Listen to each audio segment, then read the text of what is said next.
ఇప్పుడు కుల గణనకు సంబంధించిన ఎన్నిక కాదు ఇది. కులగణన మొదలుపెట్టాం, దాని ఫలితాలు కనబడే తరుణంలో మేము ఈరోజు రాహుల్ గాంధీ గారు స్పష్టంగా చెప్పినారు, మేము ఈరోజు కులగణన చేస్తూ ఉన్నామంటే రాజకీయాల గురించి కాదు, ఓట్లు పడతాయని కాదు, ఓట్లు పడవని కాదని స్పష్టంగా చెప్పాను. So we never use this platform. ఈరోజు కులగణన చేస్తూ ఉన్నాం, మేము చేసేది చెప్పినాం.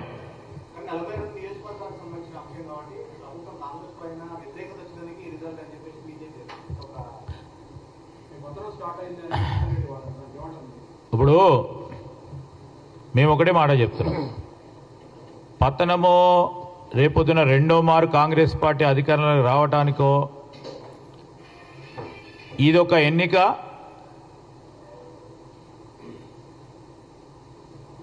మార్గం చూపెడతలేదు.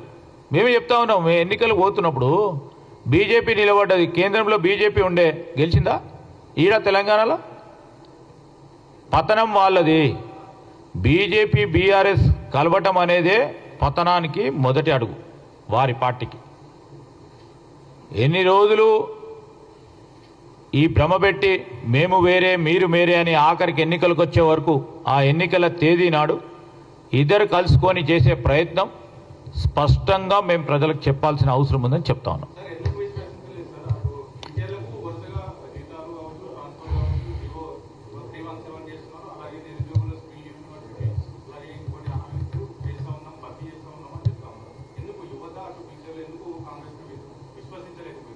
ఈరోజు కాంగ్రెస్ పార్టీని విశ్వసించకుంటే, కాంగ్రెస్ పార్టీకి సంబంధించిన ఆలోచన చేయకుంటే మాకు అన్ని ఓట్లు కూడా రాకపోతుండే. రైట్, విశ్వసిస్తూ ఉన్నారు, ఇంకా కూడా చేయాలనే సంకల్పం, మీరు ముందుకు సాగాలని చెప్తా ఉన్నది కూడా కనబడుతుండొచ్చు కదా దాంట్లో. We take it everything in positive way.